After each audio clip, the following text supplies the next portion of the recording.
So we're so excited to welcome Gretchen to our podcast today. She is the founder and CEO of GG Maull, a luxury handbag brand offering timeless statement pieces for the rebelliously sophisticated woman. Each GG Maull bag is thoughtfully designed in New York City by Gretchen herself with the desire to inspire joy every single day.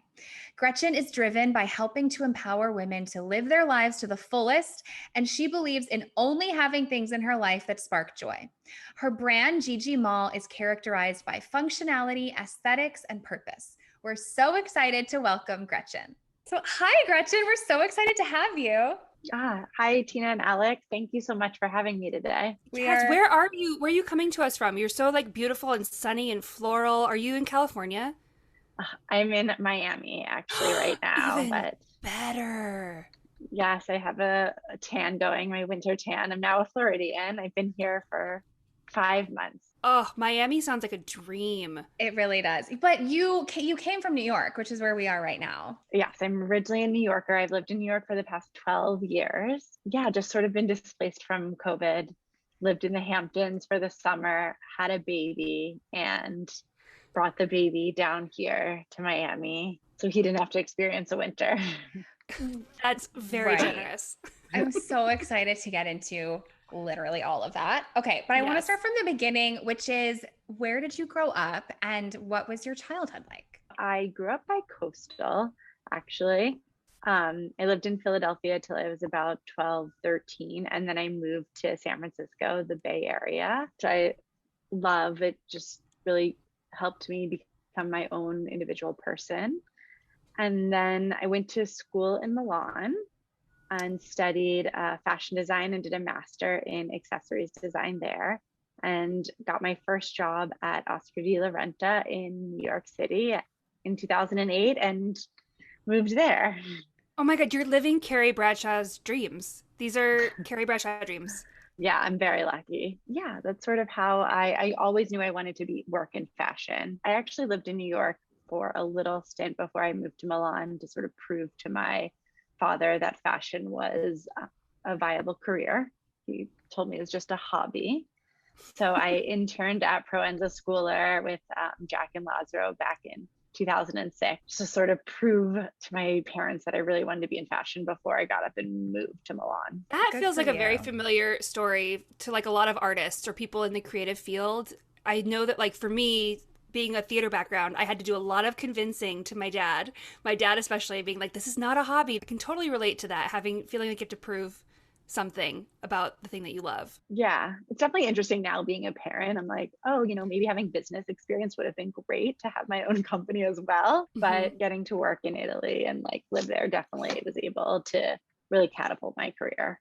That's so incredible. Do you speak Italian? Yes. If we're talking about fashion, if we're talking about food, if we're talking about what we're doing tonight, yes. If we start talking about banking or politics, not as well. Okay, so can you kind of walk us through the story of how you started your incredible brand, GG Maull, and just what was your inspiration behind starting your amazing handbag brand? Which, first of all, we are just looking at and we are dying over it because they're sophisticated with also this rock and roll kind of sprinkle in that. They're just so cool. Anyway, and we want to know. Functional, totally functional. Oh, thank you. Yes, I love the Art Deco kind of meets 80s vibe. It's going to be perfect for, I feel the roaring 20s that are going to be coming up. Oh, for sure. Our design inspiration is all around Art Deco and then power women, power dressing, and functionality, which I'd say even when I started my career back in Oscar, I was just designing all of these beautiful bags and you start to realize how they're not very functional. I don't know if you probably remember this, 13 years ago now, everyone had these beautiful, kind of it bags, but you couldn't wear them as crossbodies. You couldn't change the way you wore them for the roles that women play throughout the day. That started sort of planted the seed. I worked for Calvin Klein, Juicy Couture. I worked for another 10 years in the industry. And then it was a clash of coincidences, even though I don't believe in coincidences. My Juicy Couture was sold. And sort of through that process, I took corporate liquidators around and they were liquidating the whole office. So all the machines, all of these leather samples, all the things we had in our sample room, they were just like, well, why don't we just donate it or get rid of it? So it was kind of this like opportunity. And they had let go of like the pattern maker who'd been at Liz Claiborne for 20 years. So I was like, oh, okay. So I could, hire these people to help me make my own handbags. And at the same time, my sister actually was in a car accident in New York City. And I feel like that really catapulted me in two ways. One, we never know how long we have. So, to live each day like it's your last, and why wait till tomorrow and do something you want today. And then the other part of that, I think, it's just my husband, that one day, they weren't sure if she would make it or not. And my husband went out and bought me these pair of earrings from my favorite store, came back with them to the hospital. And I was like, oh, I don't need this. Like, I can't deal with it right now. And he's like, no, like if this brings you like 2 minutes of joy, that's 2 minutes of joy you need right now. And after, years of working in fashion and, wondering if it's frivolous, then I'm like, no, these are things that bring women joy and confidence, every day. And I want to give that to women, to all women. So that's sort of how GG Maull was born. That's incredible. I have goosebumps. That is a beautiful story. Alex and I started this podcast with a very similar mission. We want to bring joy to our lives. It's so uncertain, and the pandemic really shined a light on that for a lot of people. And anywhere we can find joy for 2 minutes is so important and so valuable. So kudos to your husband. He sounds like a great guy. He's wonderful. I'm very lucky. How did you meet your husband? I met him in New York City at a condo opening. So completely random. I just moved to the city and it was like the sales center, like condo. It was the day Lehman Brothers crashed, actually. September 15th, 2008, the day Lehman Brothers crashed. They were launching a new condo development and they had like a party for the opening of the sales center. And it was just kind of a random part, like meeting a person at a party. Yeah, meeting a person at a random party. Yeah, I went for the free food and drinks. Like we all do. Yeah. My neighbor was the head realtor on the project. And then he was like, oh, I really like Gretchen. Can you invite me another time? She'll be there. So I want to run into her again. How long have you guys been married now? 7 years. Wow. 7 years, but we met 12 years ago. So another thing, I feel like we're so aligned and that we want to just share what sparks joy with ourselves and just with women in general. But also with your brand values of wanting to help women optimize their life and give them something that is functional. And can you talk more about your brand's mission and your brand's values and kind of what sets your bags apart? Our mission is to design beautiful and functional handbags that empower the women who wear them. I feel like there's really 3 prongs to that. To me, it's like functionality, aesthetics, and purpose. For the functionality piece, which we sort of touched on, my objective in delivering like functionality features was to provide women with the feelings of like lightness, freedom, strength, and security. So the idea that women, more than men, feel multiple roles during the day. They're a mother, they're like an executive, they are a sexy dinner companion, they go to a concert, their handbag, I guess, and the things that they carry need to be able to change as their roles change. So our multi-wear approach is that the woman can change her handbag as her roles change. So sometimes she needs to have both of her hands free and wear like a belt bag if she's running around, or at a concert, or maybe at a crowded bar and she doesn't want to put her bag down. Then maybe she wants like a mini bag if it's in the evening, to look more feminine, or a crossbody, these kind of things. So just that your bag can sort of change with you. Our signature bag is our Rebel holster. And that was sort of my initial design with, functionality in mind. So you can change from a backpack sort of holster to a belt bag. And it gives a woman a feeling of like lightness, freedom, and preparedness. I love that. I was going to ask about what's the one that looks like a belt, because it's so cool, but it doesn't look like a belt in a bulky way. It looks like a belt in like this kind of cool, classy, sleek way. And it's just awesome. I've never seen anything like it. Our holster. Yeah, you put it, you sort of am wearing one. Yeah, you just kind of wear. Oh my God, that is so cool. Yeah, when we launched, there was no belt bags. That was not even a thing. This is like 2015, before kind of belt bags were the rage.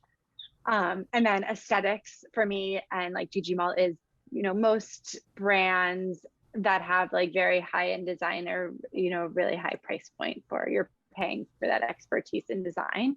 So, to be able to give that kind of design to women at like a more accessible price point. So it's like I design and select all my own colors that are like unique just to our brand. I design, and all of our own hardware is like signature. We use like semi-precious stones, tiger's eye and moonstones. I love moonstones. Yeah, just sort of the idea that, for a woman to feel feminine and powerful at the same time. Yeah. I wanted GG Maull to be like a sort of armor for them that, they can carry all of their tools in. Gretchen, you are speaking like so to our hearts. Like this is like everything you're saying. I'm like, yes, yes, yes. Like so much of what Alex and I talk about is like being a multi-hyphenate and having a million jobs and playing all these different roles. And like what you're describing, I'm like, this is exactly what every woman needs, because we're playing all these different roles. We need a different bag for every occasion. And I love the idea of the power and the armor. And I'm sorry, I think I cut you off. You're going to say something, but I just wanted to loudly agree with you. It's like something I feel so strongly about. And I almost wish there was even more ways I could sort of communicate them, like handbag design is like the skill set that I have had for my career, but like what you guys are doing and like to be able to like champion women is just like something I feel so strongly about. So thanks so much for having me. I'm so happy. Oh my gosh, we're so happy you're here. I make all of our bags in Italy, and it has some of the strictest regulations for human capital and sensitivity to the environment. We use like I buy upcycled leather, so leather that's just going to be discarded or left at a factory. I'll use that leather for our designs. So it will like number the bags when we do that, because I can maybe only make 12 bags, or I can make 7 bags, or whatever you can with how much you get. And that's really important for me, like as in like a fast-paced world, and as fashion becomes perceived as disposable, having a handbag or something that's made with time and love and ethics, to me is like a form of self-care. And that's so interesting. I'm so happy you're talking about that. I mean, I would never, this is not our business, obviously. So I didn't even know there was a thing as using discarded leather. And of course, and that's just so fascinating. And did you always know that you wanted to start your own business? I think as a designer, you want to have your own creative vision. Even when you work for big brands, you're like corporate CEOs come in and don't like something that you're in love with. And you're like, saving that for one day when I have my own company. So, the holster, and definitely a lot of my ideas were like this hidden folder, of my favorites that never got made. All of my parents have their own companies and were entrepreneurs, and my husband is too. So I think that was always my own goal. It's definitely more challenging wearing every single hat versus just being a designer. But I sort of have come to understand that I love the thrill of the challenge, and that to me is like makes life worth living when to try something new.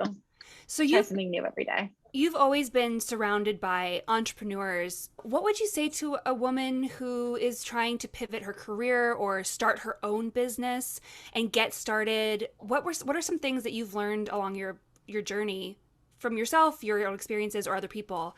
Yeah, I would say to just get out of your current rut, like meet new people, go to new places, try new things. I think is always like the advice I give to women. I think taking risks builds confidence. So, just the more risks you can take, I think grows your confidence. And then that should at least help propel you to like sort of take the leap of faith in either starting your own company or changing careers.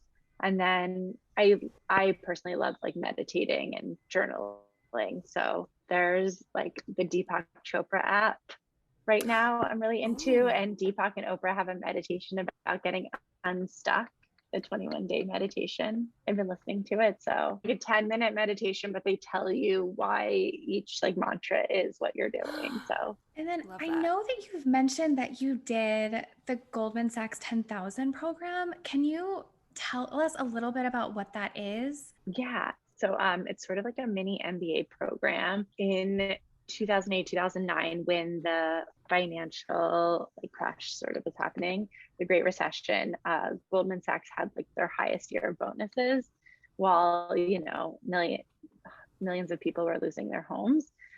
So sort of out of the outrage of that and the backlash, they took some of this money and started this program to help 10,000 small businesses across the country. And 50% of the jobs in America are created by small businesses. The program I actually did was for all female founders. It was sponsored by Tory Burch and her sort of Embrace Ambition campaign. So I got to go to class every week with 30 other female founders of like completely different companies. It was amazing. It was like a mini MBA program, and you got to sort of work on your business and figure out what your like growth opportunity was, because, you know, female founded businesses have to make more money. Something I love championing is female founded businesses and sharing a bigger piece of the revenue, because right now I think it's worldwide, women represent 40% of business founders are females, but we only make up 4% of the revenue. Unreal. That's so fascinating. And this leads me to another question I have for you is you use the term female purchasing power a lot. And I think that we all, in theory, we know what that means, but can you kind of take us through how that really translates specifically to business? And like, and really... I'm not sure I know what that means in theory, even. Worldwide, women make up 70 to 80% of consumer purchasing decisions. So even like, you know, women are buying everything for their household, for their kids, for their husband. We're doing it all. 100 more million women are entering like the global workforce by like 2030 in the next 10 years. Wow. Oh my gosh. I had no idea. That's incredible. Yeah, it really is. So if we're controlling sort of where the money is going, we should be supporting female founded businesses. We should be supporting each other. Exactly. Mm-hmm. Exactly. Yeah. And you have made the decision to really only buy from female founded or female run companies. Can you tell us more about why, when you came to that decision, and how you kind of stick to it? Through like Goldman Sachs, through doing my voice to vision, it's just like a way to refine. There's so many options out there. And I was like, you speak with your dollars, and I want to support other women that are out there starting their own company and that are out there taking risks. And I just believe women care more about the environment. There's so many reasons why, you know, that I love female founded companies. Like, they're more eco-friendly, they hire more diverse employee pool. Yeah, it's fairly easy to do. When you start even looking through like the supermarket on the aisles, there's like definitely certain drinks, you know, and chips. Baby products, you know, are easy. Home goods stuff is getting better. Blue Land is like a new favorite one of cleaning products that's all female founded. You know, I had interviewed like 3 different pool services, you know, for my house, and one of them was like a woman and female founded. I was like, great, yes. I love that. Cool. So you're in anything in your life, you're like, okay, how can I support small business? How can I support a woman? And we're so lucky to live in a day and age where we can just Google the information is at our fingertips. So if it's one extra step to find out who has a woman-owned business, it's so worth it, it sounds like. Exactly. And you're so right. I mean, women are really looking at the big picture about how things affect everyone involved. And I think we're also just more comfortable with transparency. We're comfortable with, so an example of this, my mom has a clean nail polish line. It's called Ferrara Color. And she will sometimes get DMs saying, you know, this doesn't work for me. I would like this. I would like that. And she sits and she chats with people about it and is so receptive. And I just feel like that's inherently that's in us, that's in women, to like really sit and, you know, our egos get less involved. I feel like we'll sit and listen and take feedback. So I just think that's so cool of you. Do you have like a top few list of female founded brands that you think that we should know about? I love Trustique. She's a friend, also Jennifer Kapahi. It's makeup for moms on the go, women on the go. So all the brushes are included in the same stick, the eyeshadow, the eye concealer, everything. Like the mascara even has a eyelash curler on it. So everything is together and compatible. Yeah, it's amazing. Blueland cleaning solutions, the new one I'm really into. So you reuse the same plastic bottle that they send you one time, and it's a tablet you just drop in and mix with water, because most cleaning products are like 90% water. I love Glam Squad. They've been very supportive and wonderful of GG Maull as well. I love Glam Squad. And Rent the Runway. I love Rent the Runway as well. Just from a consumer, environmental standpoint, to reuse clothing is great. And those two women are so smart. I'd love for you to chat a little bit about the cost of clothing in the United States, and how, like, we've talked about fast fashion a little bit, and like how, we can go to these big stores and get things at a really reasonable price. And something Alex and I always talk about is like, you get what you pay for. And like, what are we paying for when we get these like really inexpensive clothes? You've spoken, I think, in the past about really low labor wages for women overseas. And can you speak more on that and talk to us about that? Yeah, so it's interesting. It goes back into both of like the purchasing power, and over the past 20 years, the cost of clothing has really declined with Zara and fast fashion, but the cost of gas has gone up, the cost of cotton has gone up, all of the raw materials have gone up. So how is it possible that the cost of clothing keeps decreasing? And the answer to that is that it's mainly a female labor force. So I think it's like a 70-80% female labor force in, third world countries. And, they're able to like exploit women for lower wages than they are men. And that's like a big part of why the clothing is so inexpensive. It's just something to think about. It's a catch-22 though, because it is having a lot more women enter the labor force. But, they also need to be making, livable wages. A living wage, of course. Yeah, living wage. And if cotton, costs this much, how are these jeans, $9.99? If like cotton costs, it just really doesn't add up. I've never thought of it that way. Right. Maybe to buy a more expensive pair of jeans that you like maybe know where it comes from, or is organic cotton. Well, and that's what I'm loving about your brand, is that you're knowing exactly where everything's coming from. It's small batch, like you're very involved in the process. Where do you see GG Maull in the next 5 to 10 years? My dream is definitely, I'm just kind of learning how to juggle being a mother and running a company. Figuring that out is a more immediate goal than 5 years. And then how to be able to help more women, to lift more women up, whether that is, through confidence, self-love, empowerment. That's where I would really like GG Maull to go, and I'm not sure if it's something I can do through fashion. Yeah, to just be able to like empower more women to take risks and follow their dreams. So congratulations on being a new mom. Your little son is so cute. I saw him on Instagram this morning having French toast. He is adorable. So I want to know, like, I might be like thinking about having a baby soon. I want all the new mom scoop. And I just want to start from the beginning. Like, what was your pregnancy like? Did you like it? Did you hate it? I enjoyed it more than I thought I would. Definitely. I'd say giving birth, having a baby is the most physically challenging thing I ever experienced. And no one really tells you going into that. We're so mentally challenged through work or relationships, but I've never had something that's, it's not mental at all. It's purely physical, which from that standpoint, I sort of takes a lot of dropping in, which I liked that aspect of it. Yeah, I enjoyed being pregnant. I enjoyed kind of slowing down, listening to myself, listening to my body. I feel like that's something that I had lost a bit living in New York, and kind of the crazy jumping from one thing to the next that we do. It also was during COVID, so I felt really lucky to be able to. The world slowed down around me, so that made it easier. Yeah, and then I got to have like the exact birth I wanted, which was I did a home birth in Southampton. I'm so excited to hear your experience with this. I loved it. I highly recommend it for anyone who's considering it. I had a midwife.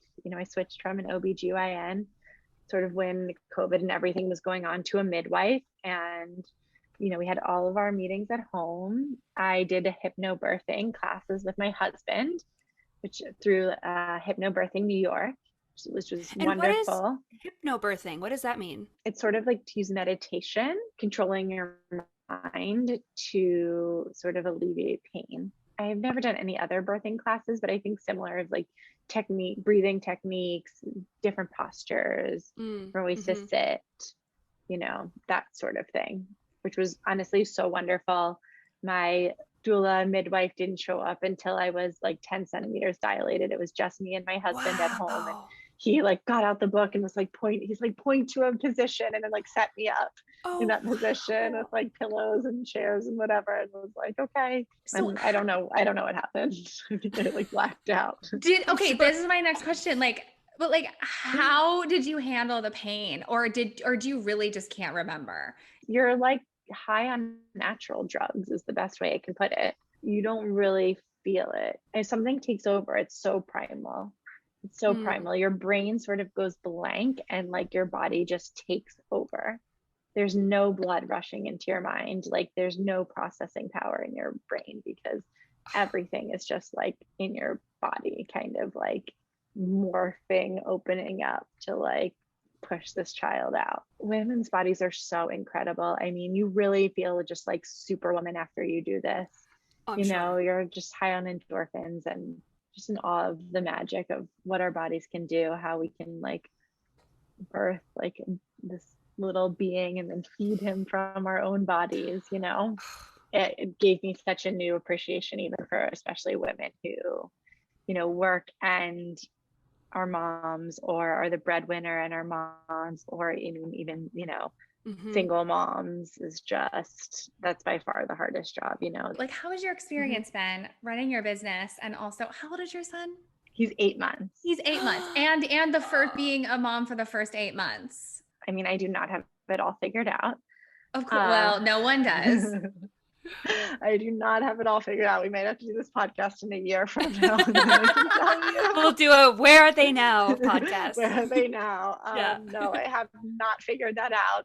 And again, COVID was just such a blessing because everything really slowed down, like factories closed in Italy, like retail, I used to do all of my in-store events, I was really involved with meeting my customer and face-to-face. And that sort of hasn't really been happening. So I'm interested sort of to see how fashion retail sort of evolves out of this. It was needed for a change, and I'm not even sure how it's going to go. No. Oh my gosh. I know. It's all None of us are sure how this next year is going to go. Yeah. I'm interested in just taking us through a day in your life these days. You get up. What happens? You're in Miami, you're working from home, you're with your baby. Can you kind of take us through a day in your life this week? Yes. So so far for COVID, I have not had a nanny or any help. So I've been being just, a mom solo, which is a lot. So I only have the, 1.5 hour windows where he goes down for a nap. And to like do all your work. To do all my work, to live my life, which right now I've been like, it's either emailing and working on marketing or things for GG Maull, which can be anything that's like comes in, whether it's like planning a trunk show, in Palm Beach, or I did one like around the corner, which Elon would then come with me to right now and be my little model, or, inventory I made like a coated lining. So it's like a recycled plastic coated lining for a baby bag. Hopefully that I can do one of these days. Yes. I did that last March and I think it just arrived in New York like this March. That's so cool. whatever comes up that day. And then, the other thing I've been doing just to like be creative is I've been like beading and making, I made mask holders and sunglasses and mask holders. So I've been beading a bit in my free time. I took on some interior design projects in the Hamptons because sort of everyone's moving out. So I took on some interior design projects. I've been doing an interior design class to sort of learn how to do that on the computer. Right now, I only know how to do like product design on the computer, not like spatial design. Yeah. So I've been learning that. I was just going to say, you're Superwoman. You are totally Superwoman. You do all of it. But most of the time, I'm being a mom right now. So that's, a solid 8 hours a day, probably. So yeah, do you think you guys will come back to the city at some point? Yeah, definitely. We are coming back. We're coming back to the Hamptons on Saturday. We're coming back. I think so. I want to say yes. I think we will come back to New York. My husband works in the city. We will be eventually. Yeah, New York is home. We actually gave up our apartment when we moved down here to Miami, and have been living full time in the Hamptons, Southampton. But I miss the vibrancy of New York. Speaking of the city, Tina is single and dating in New York in a very, very weird time. And she wants all of your dating advice. Yes. What is your advice? Just go to parties and look for the best man there. And then ignore him. Yeah. Yes. That'd probably be the best. I think, again, I just think the best way to meet people is to get like out of your comfort zone and do something you wouldn't normally do. So, whatever that is, if that's like maybe a painting class or like a fishing class that you're into, or some kind of new exercise, that's something you wouldn't normally do. Go to museums, throw axes. Yes. Axes class. Okay, this all sounds like really fun. I'm like, meet a guy or not. I just want to go do these things. Tina, I can weirdly see you in an axe throwing class. That's the one that stuck out to me. That's the one I want you to do. I'm certainly going to do it. And then I'll do a post about it and I'll tag you, Gretchen, and be like, listen.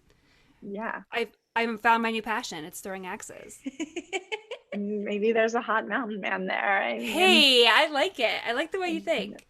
You never know. Yeah, I think that would be the best.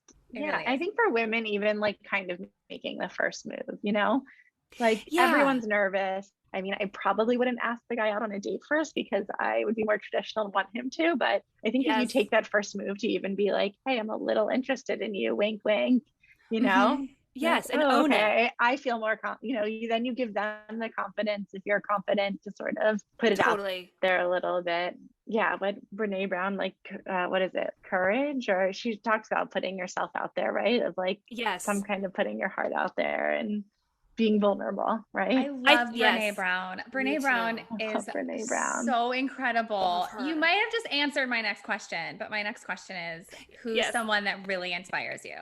I love Kelly Werchler. She's a really cool interior designer in LA, and I just love all of her like furniture and wallpaper is like all in my house. I would love to meet her. Tom Ford. Tom Ford. I met him one time when I was like 19.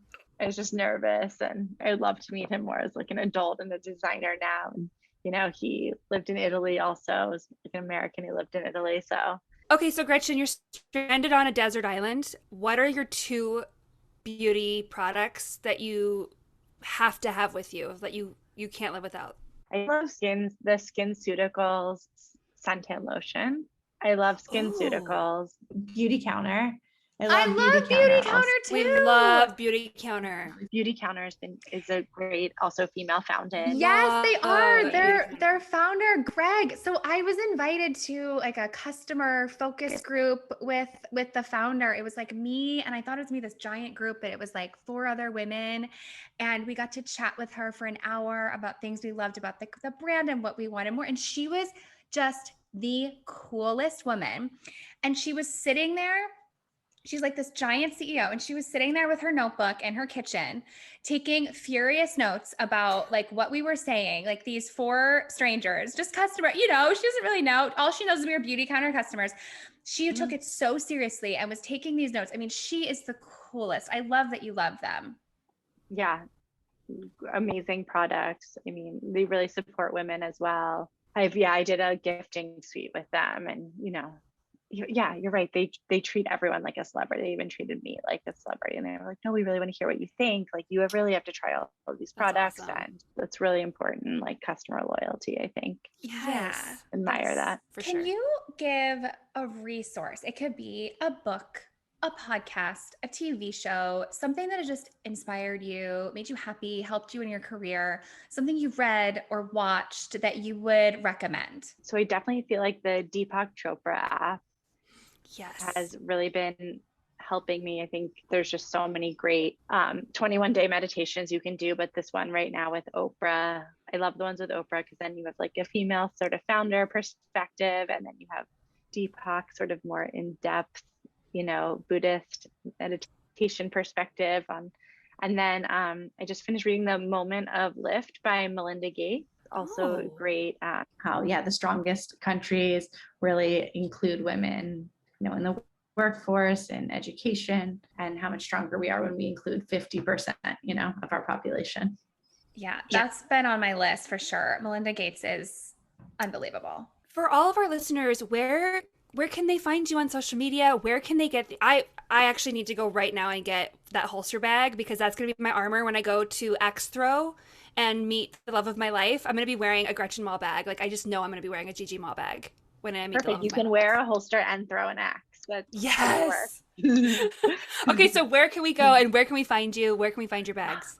We're at GG Maull, so just the letters GG and then MAULL, either .com or same on social media, Facebook, Twitter. We're just GG Maull, and very clean and simple. Amazing. Everybody go follow GG Maull on Instagram, Facebook, Twitter. Get all up there and make sure you're following for updates and new designs. I'm so excited to see what you come up with next. Next Voice Your Vision. Tell us about tell us what's Voice Your Vision. So Voice Your Vision is actually what came out of the Goldman Sachs 10,000 Small Business Program. My growth opportunity there was this idea to replace the department store buyer with the customer. So I sort of was building the brand, I sort of took the traditional path. I launched at Intermix. I worked my way up to Bloomingdale's. That was sort of, how you were supposed to build a brand. Start in small stores, work up to a big department store, and you were there. But that's not, the system is broken. So you get to like Bloomingdale's, and this one girl is basically changing all of your designs. Now she wants this in pink. She wants this hardware in silver, changing around. And I was like, why are you getting to decide this? Shouldn't the customer be getting to decide this? So now, instead of launching sort of a collection and letting the department store buyers sort of select what colors are produced, I design a new bag and then allow our customers to make that decision. They either can vote on the new color or they can purchase at a lower price, which fuels our production, which is then like sort of, again, with your purchasing power, like that money goes directly into making the handbags. That is so cool. It's really, really a good idea. And it seems so simple, yet it's something so many people don't do. But it's of course, the person who's interested in your bags, the person who loves your bags, the person who wants to buy your bag should maybe, let's get some feedback. That's so great. Right. And then they should be the one, if they're supporting it, they should be the one getting the lower price. Right now, department stores take 60 or 70% of the margin. I'd love to, you would love to pass some of that discount on to your customer. And then they're also funding, the business that they believe in. Right. Oh my gosh. That is awesome. Cool. Voice Your Vision. And that is that available like to research on your website? I can go to your website and. Yeah, you can. I still have the baby bag up. It was sort of like on pause from COVID, but that's still, I think my next bag I'm going to try to do is baby bag for all those cool moms out there. Gretchen, you're amazing. Thank you so much. Everyone go look up GG Maull, buy a bag, and we love you. Thank you so much for being here. Thank you so much. Thank you so much for having me. This was really wonderful. And you guys are such an inspiration to, be supporting other women out there and lifting everyone up the same. You're helping spark joy. We feel so much the same about you. You are such an inspiration. And we're just so grateful to have you. Thank you. Thank you, Gretchen.